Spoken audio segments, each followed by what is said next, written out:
Hello, everyone. Charles Watts here. Welcome back to Inside Arsenal for this week's Inside Arsenal Extra Timer. As you can see, I'm joined, as always, by James Benge. James, great to have you back, mate. How are you getting on? I'm really well. Yeah, summer is finally upon us. That does mean listeners might hear the low rattle of desk fans in this episode.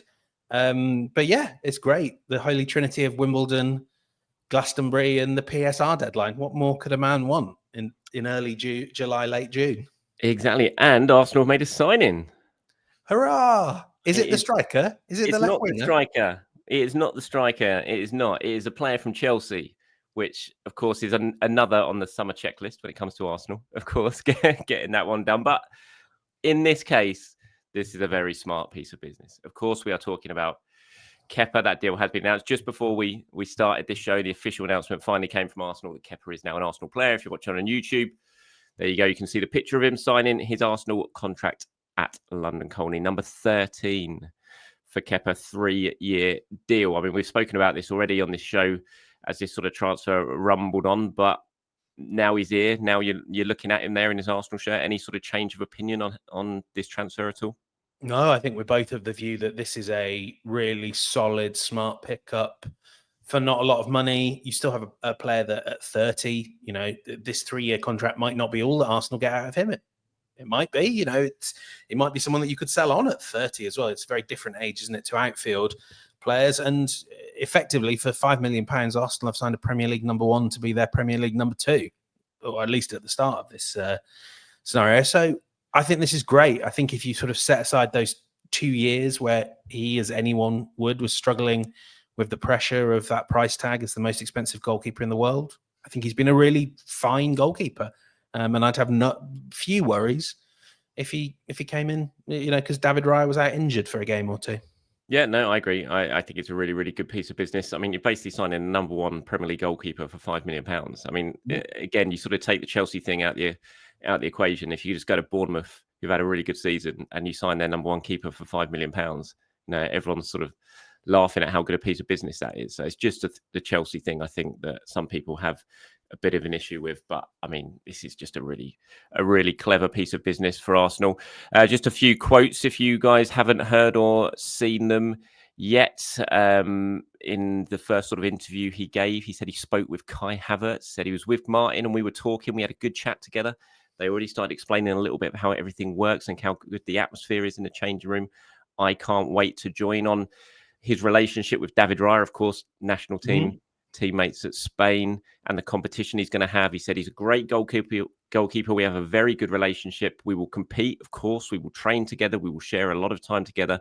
We will have competition, as with all the positions in the team. But the only goal is to win and be the best possible teammates. So lots of nice comments from him. You can find all the comments over on arsenal.com if you want to go and read them. We do have a couple quickly from Andrea Berta and Mikel Arteta as well. Andrea Berta says, we are really happy, really excited to have Kepa join our Arsenal family. He's a player with great experience, someone who's already won major trophies.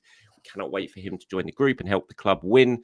Kepa knows it is an exciting time to be at Arsenal, and we know he is a player who will bring with him a winning mentality.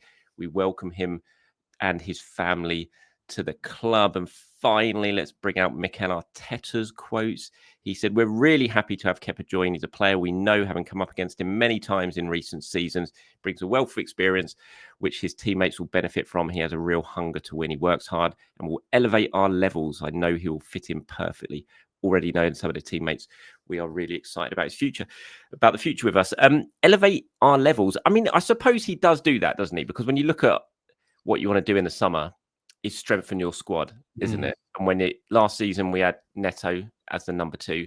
This season you have Kepa as number 2. I think it's definitely a fair assessment that in this particular situation, Arsenal have strengthened their goalkeeper's position compared to last season.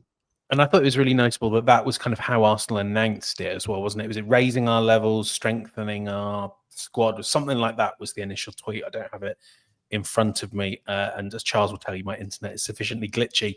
I'm not inclined to go digging for it. But I think that actually, in many ways, that's going to be the conversation about a lot of the recruitment. I know that Arsenal fans will be wanting to think about this as the summer where they go out and get star players. But because you already have star players, you're going to be buying a lot of guys that are backups, that are options and alternates and contenders. And I think that's kind of where Kepa lands. It's probably where, you know, someone like Mosquera as well would land, and I'm sure we'll come on to talk about him. And frankly, where a lot of the winger targets and striker targets would land, it's about imbuing this squad with a little bit more competition, which I think would serve it really, really well over the next few years. So, yeah, I think this really is kind of going to be the theme of the window. I think as much as people, you know, with maybe the odd exception, the odd superstar exception would be nice. Here to raise the levels. That was a tweet.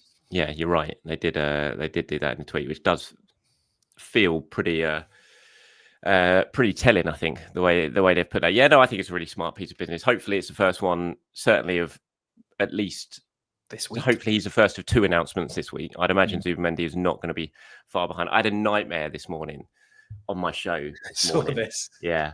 I mean, for everyone watching and listening to this is honestly about our 5th attempt to even start this. I basically started. I didn't record. We were about 4 minutes in. I realized I hadn't started recording earlier. Then we tried to do it again. I played the wrong intro. Then I managed to have to log us all out and start again. Then James came on and his internet wasn't working. So about 5th attempt to do this. But yeah, this morning I had such a shocker, mate, honestly. I don't even know how I did it. You know, when suddenly you start getting aggregated, your notifications go mad. I'm like, oh God, what have they jumped on now? And I looked at it and I was like, what are they talking about? I didn't say that. Surely I didn't say that. And I went back and listened and I was like, oh no. I did somehow manage to say the preseason starts tomorrow and that Kepa and Zubimendi the idea is they're going to both be part of the start of that. So they obviously, all the aggregators joined on saying they're both signing, they're going to be part of preseason tomorrow. No, that's just you can't misspeak for a minute in the modern transfer age. You can't throw out an idea without carefully considering it and caveating it as much as you can. And even when you do that, don't worry, someone will aggregate it and take all the caveats out.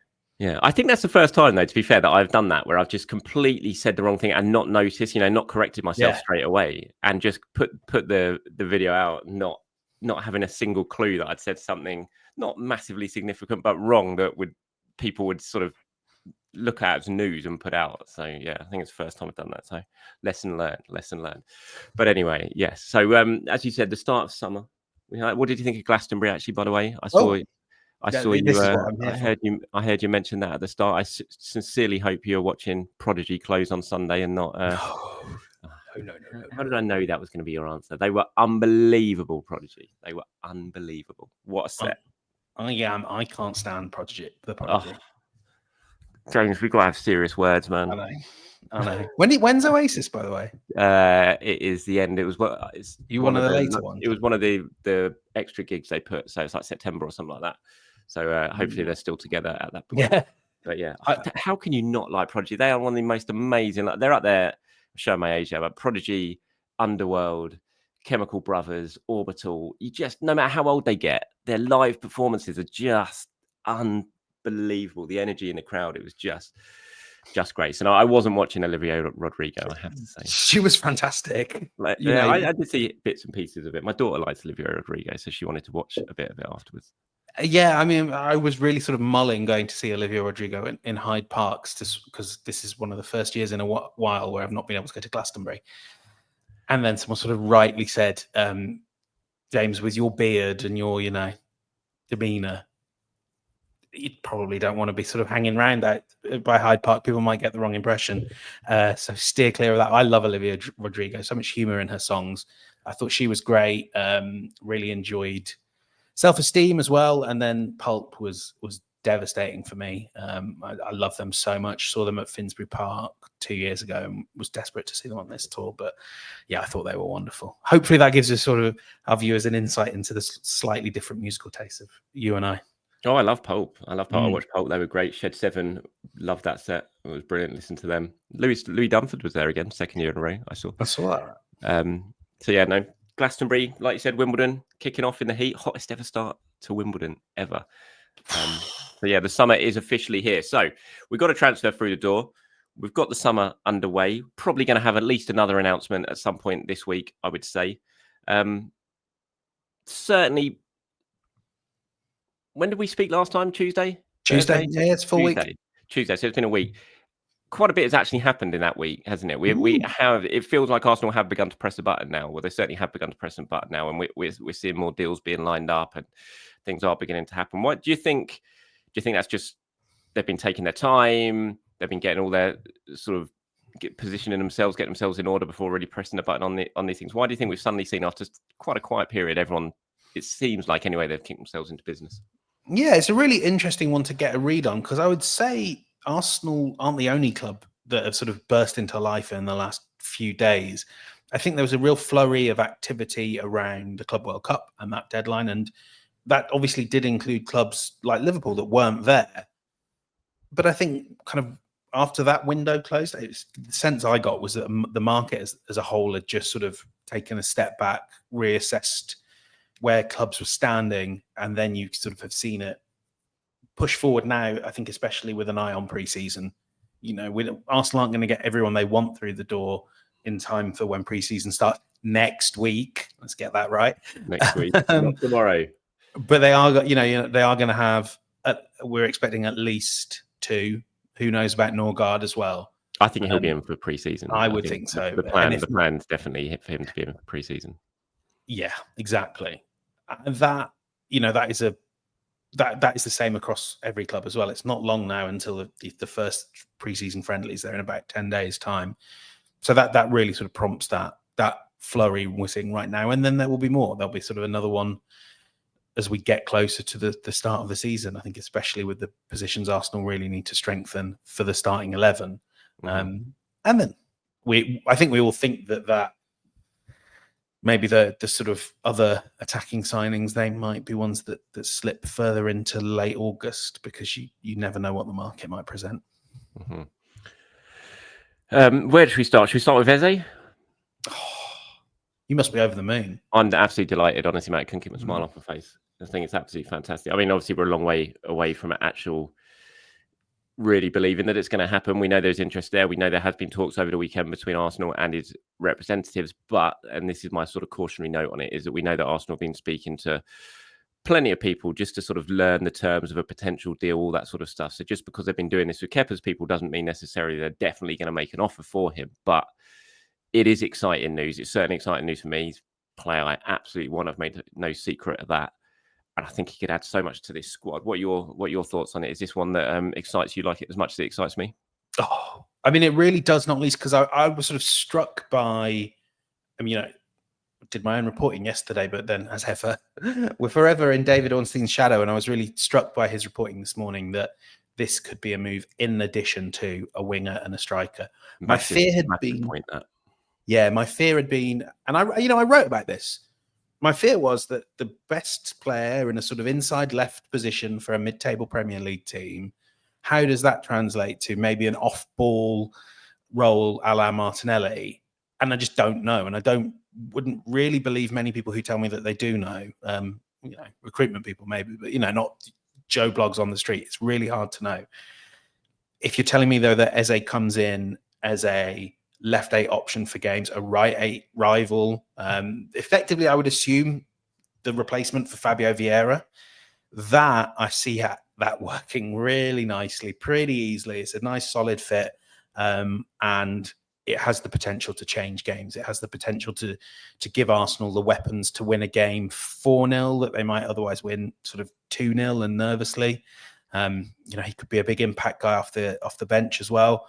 In that context, this would be fantastic. It also makes me sort of think this may be one that becomes a bit more contingent on what outgoing business is done. I mentioned Fabio Vieira, but you'd also then, if Eze arrived, you'd have to have questions over Trossard, even to an extent. And I know I've just been reporting on this, even to an extent, Gabriel Martinelli as well.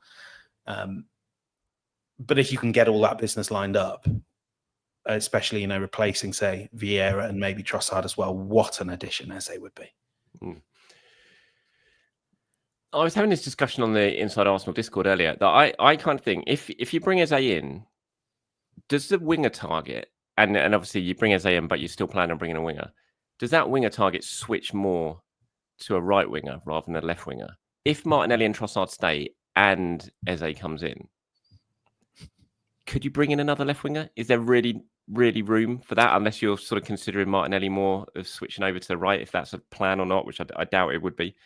I feel maybe this is why we're seeing more Madueke links as well, sort of coming out recently. If you get Eze, feels to me like there's no real room. And I'm not saying Eze will be an out and out left winger if he comes to the club, but he's naturally sort of plays on that side and likes to play on that side, whether it be on the wing or whether it be more central. But if you got Martinelli and Trossard there as well, I'm just not sure you really can sign another left winger. So it wouldn't surprise me if they do then switch their intentions to improving the wide areas by bringing more of a sort of Saka cover in.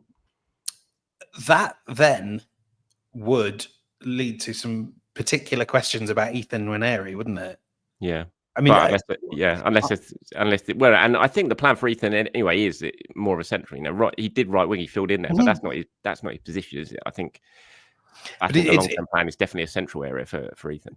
This sort of idea has just landed on me as you mentioned the right winger stuff. So please, listeners, forgive me that. And I'm certainly not rushing to sell one of the best young players in the Premier League.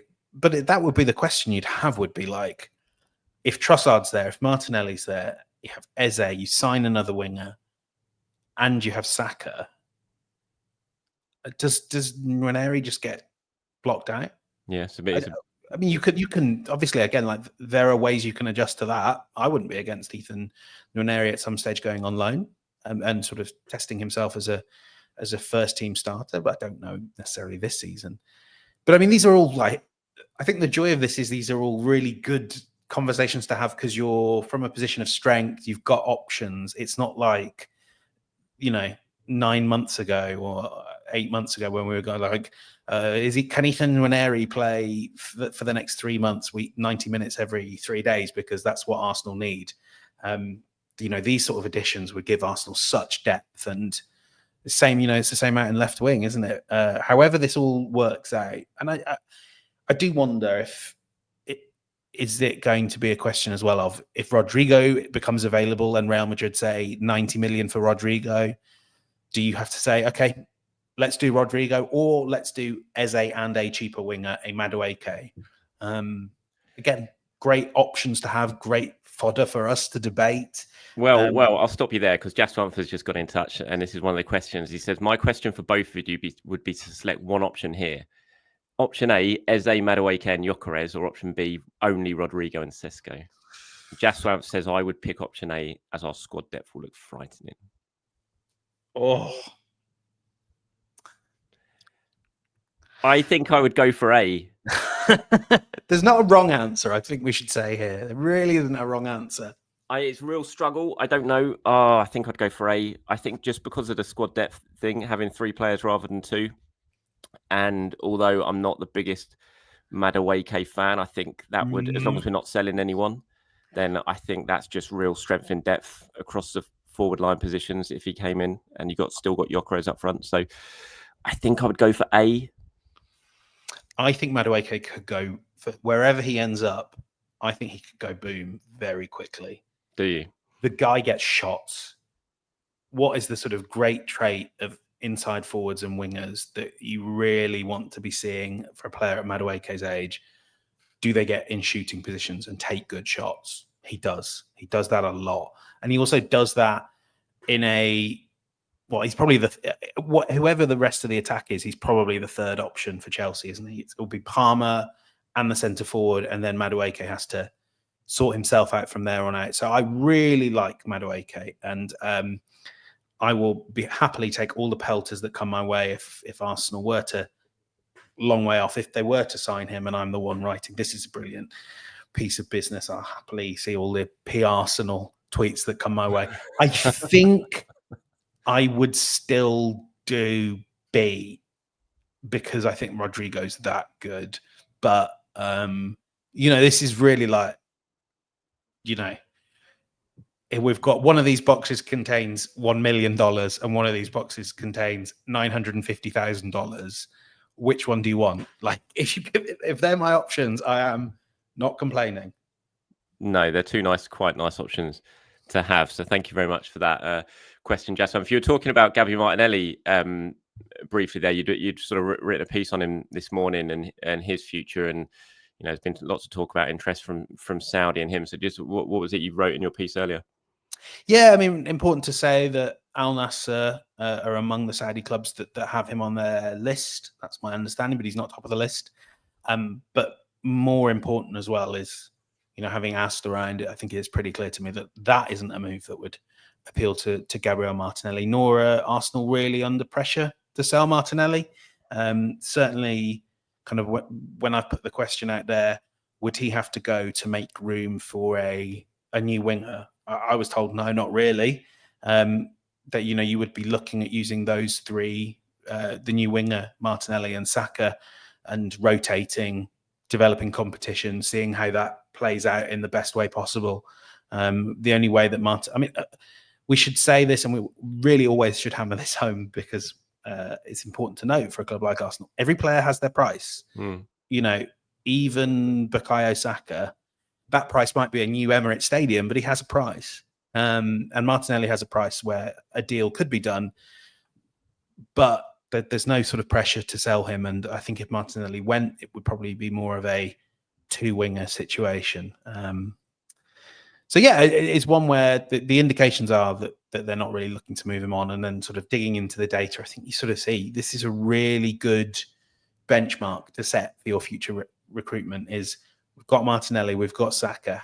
How do we improve that? That's a challenge, but it's the sort of challenges you want if you're Mikel Arteta, Andrea Berta, and the recruitment team.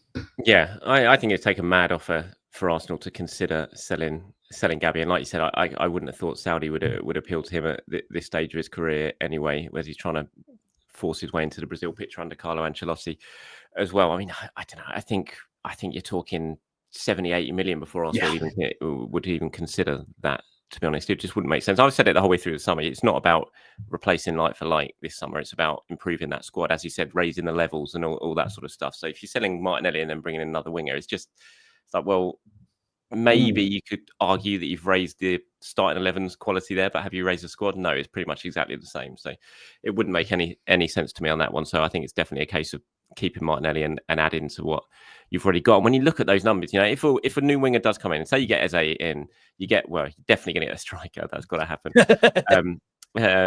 And then you get another winger in. You're looking across the options in attack, and suddenly, if no one goes, there's a load of different options for Arteta to use there, different sort of rotations as well, keeping teams guessing when it comes to your starting 11, who's going to play this week, who's going to play that week, ensuring that players have enough rest and don't get run into the ground as well. There's a real opportunity here in the next sort of 6-7 weeks, however long we've got left to the transfer window, to Arsenal to really give Arteta the options. And I imagine he's banging on the door at London Colney at the moment, with pre-season starting next week, not tomorrow.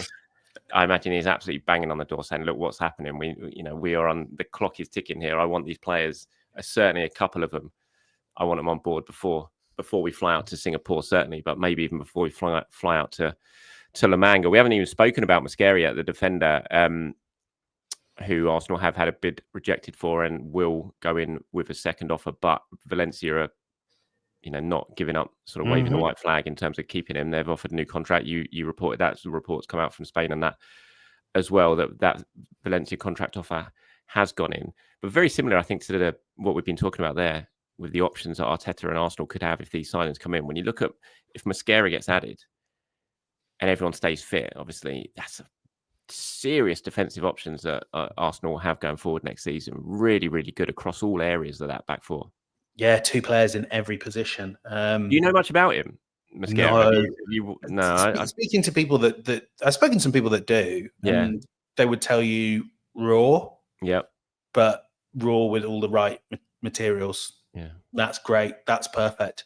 That's a player that could take the leap, and you kind of have to have someone, I think, ideally that's ready for whatever might come in that centre-back position long term. He covers Saliba well as well. He plays on the right side of defence, we spoke about that last week, didn't we? That it seems strange that so much of the talk was about someone to come in on the left. It would be really valuable, knowing how Arteta likes to have his centre-back set up, to just have that second guy. That means Saliba doesn't have to play against Bolton in the EFL Cup again. Yeah. I thought they might try and do that cheaper, but you almost look at Mosquera as Kivior style signing. I mean, that Fabio Vieira, players like Lokonga, they cannot work out, and you end up not sometimes washing your face, sometimes making a bit of a loss on them. But also, when they work out like they did with Kivior, you probably now have a player that you could sell for twice what you paid for him. It's hard to know, isn't it? Because in Italy, they'll offer you twice what you paid for him, but it'll be after a 17-year loan, and it'll be spread over 4,000 years. Yeah, I always get an awful lot of grief for valuing Arsenal players on here, but I mainly value them because I'm thinking that an Italian club is going to make a bid for him, and that's why I put a value on him, because I'm expecting that's the bid that will arrive. Yeah, I think Mosquera, from my very limited knowledge of him, he looks, like you said, raw at that age, but has the attributes to be a success, right-footed, which I think is what the squad needs. Good on his left by the looks of it as well. Comfortable with both feet. And I said this earlier, I was speaking to someone, it's like, what better centre-backs to have in front of you to teach and to learn from than Gabriel and Saliba, and it's interesting. He's got a sort of choice now of more money over here or more minutes in Spain. It'll be interesting to see what choice he makes. It's very similar, I suppose, to Sesko last season. Sesko chose to stay in Germany. We'll see if Mosquera does the same. But it feels like, Mosquera, I haven't had that confirmed myself, but Fabrizio's obviously tweeted that personal terms have been agreed with Mosquera already. So that sort of side of things is already done. So I suppose it's further down the line with him than it was with Sesko last summer. So yeah, I'm sure we'll get some news on that. I'm going to move on to some questions and comments now. I've got plenty of these to get stuck into today. We've got hit one from Jason. So he's really excited by the Eze links, especially the additional context from Ornstein. Watched another Eze compilation vid on YouTube and absolutely buzzing. This is basically me. This is me basically writing this, Jay. It says, question. Originally, I was very concerned about matches against Spuds and Newcastle in pre-season where officiating could be lax. Think Bruno and those elbows on Jorginho. But it could be really good for Zubimendi's acclimatization to the physicality of the Premier League. Do you think how he performs in those matches will determine Arteta's early trust in him for those early matches at Old Trafford and Anfield? Surely Arteta didn't schedule those matches with Zubi's bedding in process in mind, right? Surely Arteta didn't schedule those matches. Definitely wouldn't have factored in that start to the Premier League season. I know you sort of planned for the worst, but I'm not sure even he would have planned for that Premier League start. But I think it's a good point that, because I was talking about this, the physicality of those games against Spurs and Newcastle, albeit they'll probably be slightly less than they would be in the Premier League because it's pre-season. They are still going to be physical games, with a lot riding on them for both teams. You've got the needle in Newcastle that is always there when it comes to Arsenal. Tottenham, you don't even have to say anything else. It's just Tottenham. So those games are going to be hard fought and physical. And I think Thomas Frank's Tottenham as well, by the way. And we know how Thomas Frank likes to play against Arsenal. Indeed, yeah. So there's going to be lots of long throws into the box with that one.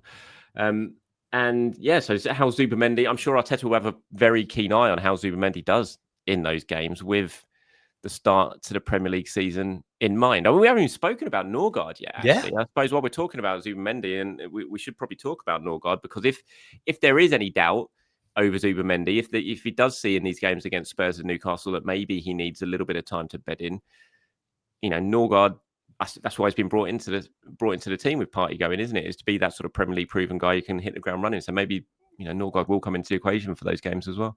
Yeah. I know you probably agree with me on this. I really think Norgard is a really good player. It's just a very long time since he has played football the Arsenal way. Yeah.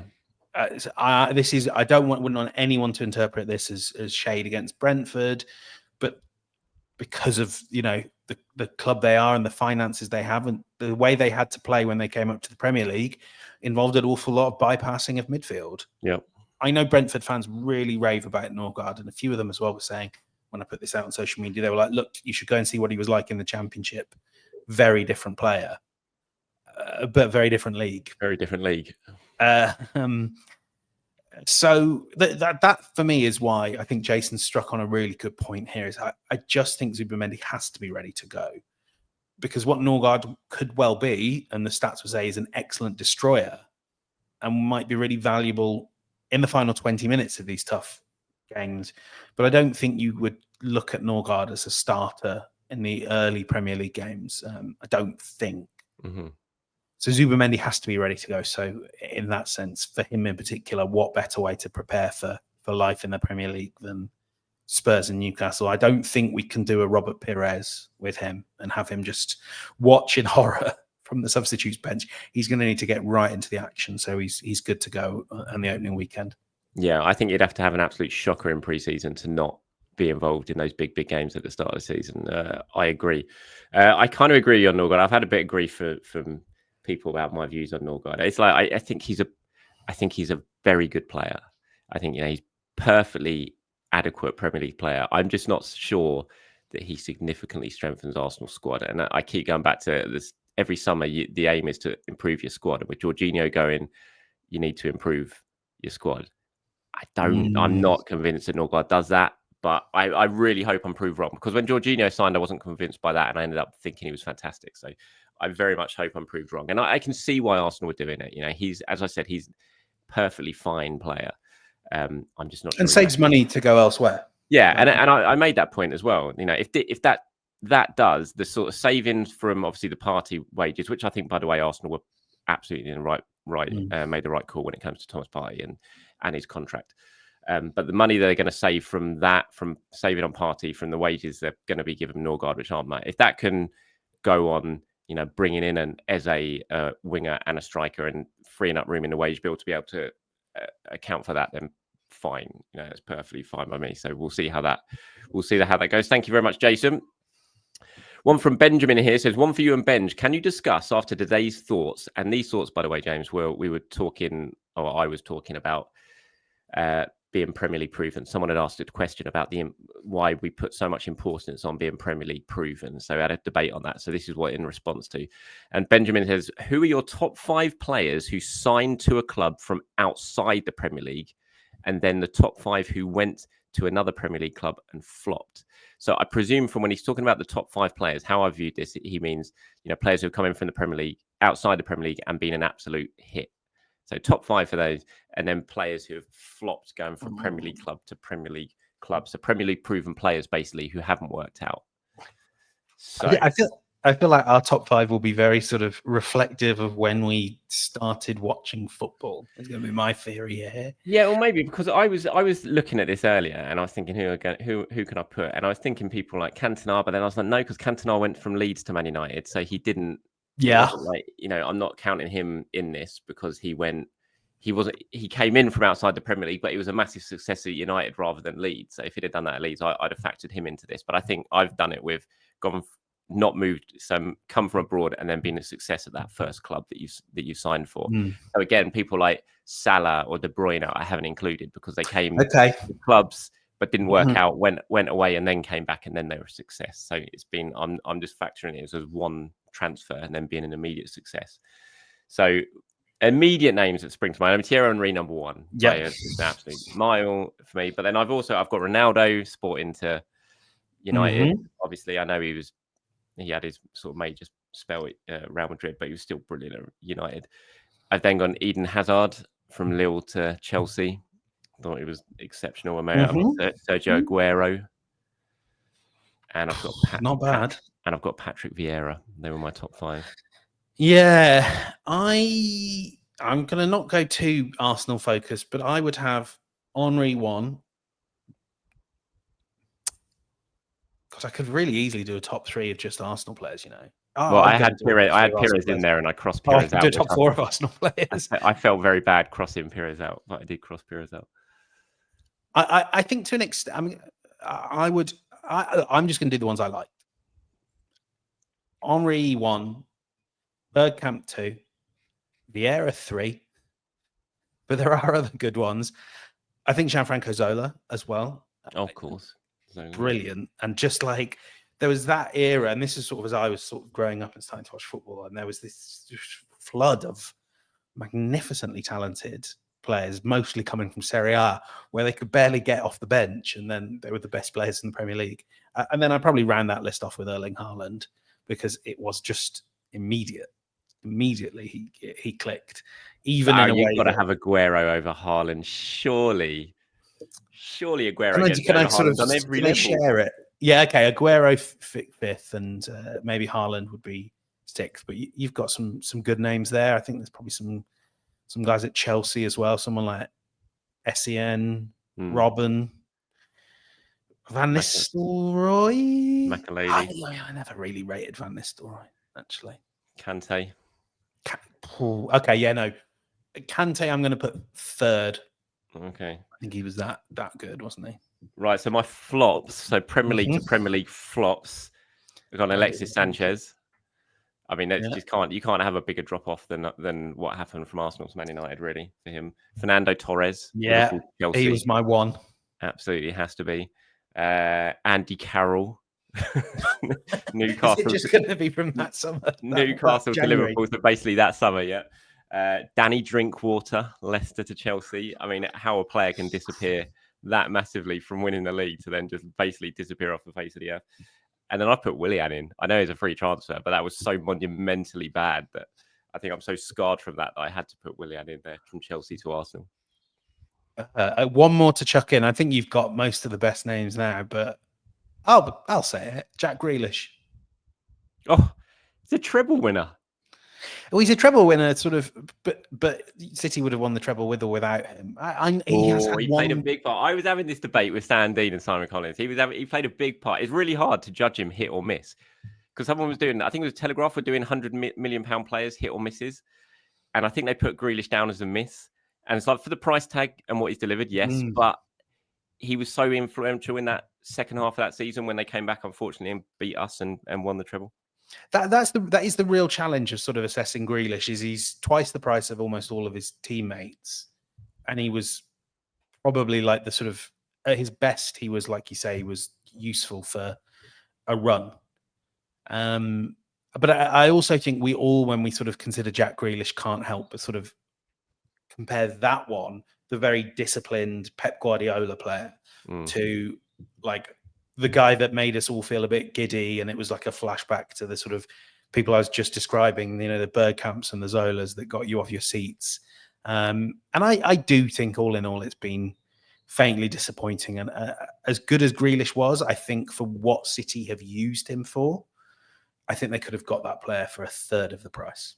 Yeah, it's definitely not worked out. But for 6 months, he was very, very important. Right, one from Gordon here. Hi, guys. Just a quick question. With Partey now departed, who are we likely to get filling in at right back now when White and Timber are unavailable? Hopefully it won't happen. But after last season, who knows what? It had to happen a lot last season. So there's a good chance it could well happen this season. Who would be the makeshift right back? Now, I mean, if Arsenal sign Mosquera, again, from my limited knowledge of him, he has played there, I think. He has played as a makeshift right back before. Someone was telling me. So maybe he would be the option if it did come to that. Takahiro Tomiyasu? Well, in January, maybe. In January. Yeah. Yeah. I think at some stage you kind of, if you lose 2 right backs, you probably do have to put like your right-sided centre-back out there. I've seen worse. You know, I remember Socrates charging up and down the right flank, which he did like as best he could. The emphasis on as best he could. Oh, those were the days. You can't have everything, guys. You can't have a 3rd choice right back. I would suggest, Gordon, it will be the defender who comes in between now and the end of the window, whether that be Mosquera or someone else. I would suggest it would probably be him. Dale here has asked me, do you know when the Emirates Cup will be officially announced? Eager to take my 5-year-old boy to the Emirates for the first time to see that look on his face. Honestly, I reckon, mate, I've had more questions about the Emirates Cup than transfers. And it shows how big it is. It's the biggest money spinning weekend of the season for Arsenal. And they made more money out of the Emirates Cup. I'm pretty sure this is true. Sure I've heard this. Yeah, they make more money out of that than any league game weekend season, because obviously not all the usual sort of season ticket holders are going. There's so many people come who don't go before, so they spend loads of money in the shop and everything like that. It's a massive money spinner for the club. But yes, I believe, Dale, that by the end of this week, that we will you will be able to find out exactly when and where the Emirates Cup will be. So yes, that's my understanding, is that by the end of this week, the Emirates Cup will be officially announced and the details will become clear on who that is going to be. Right. I bring back the old one, though. They need to bring back the weekend of football, carnival of football. That was fun. I used to enjoy the men's and women's as well. I know that's hard with the Euros, but they did it once, didn't they? The Emirates Cup. They had the women's match on first, and then the men's match. I remember that. I remember the weekend once. Me and my wife were away. We were staying at the Grove. It was like a late Christmas present from someone or something. And it was a year that Henri was there with the Red Bulls and Boca Juniors were there as well. We rocked up at the Grove and Boca Juniors were staying at the Grove. They had the team coach outside, they had all the players milling around. And Red Bulls won it that weekend. I seem to remember Henri beating Arsenal in the final. Gunnar Greg says, "Morning, gents. So you think any of the new signings start the first game, or would Arteta opt for familiar faces who knows his system best?" I mean, we've already said that we think Zubimendi, barring a sort of disaster in pre-season, we think Zubimendi will definitely start the first game. Kepa, no. Mosquera, if he signs, no. Norgard, no. Striker, I'm going to say no, whoever it is. I think Havertz starts. Winger, no. Oh, that's a tough one. Depending on how late they sign, I suppose. I mean, we might start the season without the winger even signing, to be honest. Say they sign Eze. This is a debate then. If they sign Eze in the next 2 weeks and he goes on pre-season, do you think he starts the first game at Old Trafford? I think he does. I think he doesn't. I think Arteta will be one that will sort of want to lay down the challenge of you've got to win that starting spot, I think, in general. So, no, I think if Eze signed, I don't think he would start. If he did start, you'd start left wing, do you think? Left wing, yeah. I also worry that's just, I mean, these are always going to be my questions with Eze. Is that just a bit cautious? If you're going away to Old Trafford, chance to run up the goal difference, shouldn't you play him left 8? Is that me being cheeky? Maybe. I mean, you could do. You could play, if Zubimendi's not deemed ready, you could play Declan Rice as your 6 and then have Odegaard and Eze in front of him. Options. Be very attacking. That is the options. That's what we want. But that's what you've got to do this season. If you're signing Eze, when you go to the sort of bottom third of the table teams, you've got to kind of go there to win in style. Eze's a low block solution, isn't he? Yeah. I think. Again, I was talking to Sam on WhatsApp about this earlier, and you kind of look at what the big part of the conversation at the end of last season and throughout this summer is like, okay, how do we solve the low block solution? Because clearly it had such an impact on Arsenal's season last season, the amount of draws and all that. So it had to be a big, big topic of debate of what do we do? How do we get around this? We can't just keep doing what we were doing before and hope that results improve. So I think you look at Eze, that sort of player, whether it be an Eze or a Xavi Simons or someone like that sort of player, Morgan Rogers, those sort of players who play more sort of centrally as well as winger, they are the option to try and break down the low block, aren't they? The guy to do something out of nothing, especially Eze.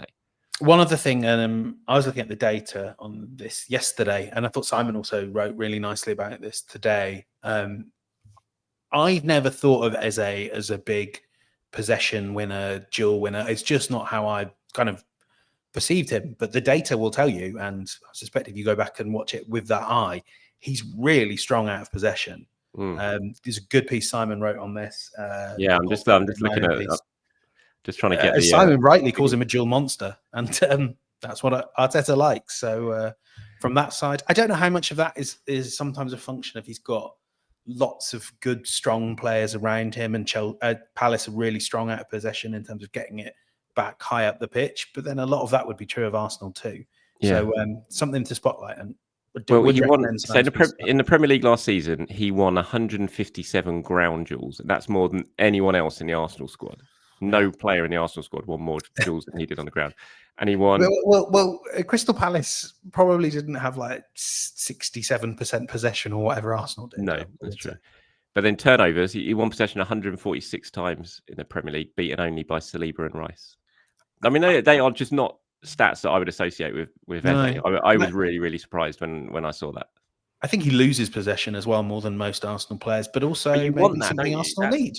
Yeah, that's it. You want someone who's going to lose possession more. You want that sort of Alexis Sanchez in your team. Alexis Sanchez's stats about him losing possession was so fun, constant, weren't they? But he was the one guy who would try the risk. He would try and break the lines. He would do just stupid things that would drive you mad at times. But that's kind of what this Arsenal team needs, don't they? Just need that maverick type player. So that's why it's Eze, mate. That's why it's Eze. That's why I'm very much on the Eze train. And that's a perfect place to finish. We started on Eze, kind of, and we finished on Eze as well. Thanks for joining me, mate. Thank you, everyone, for watching and for listening and for sending in your questions and comments. As always, I'll be back tomorrow to do it all over again. Anything you want me to discuss, again, get down into the comments and leave me your questions, and I'll pull some of them together and get them included in the show. Until then, James, have a good one, mate. Thanks for joining me. I will speak to you later. See you soon. Bye-bye.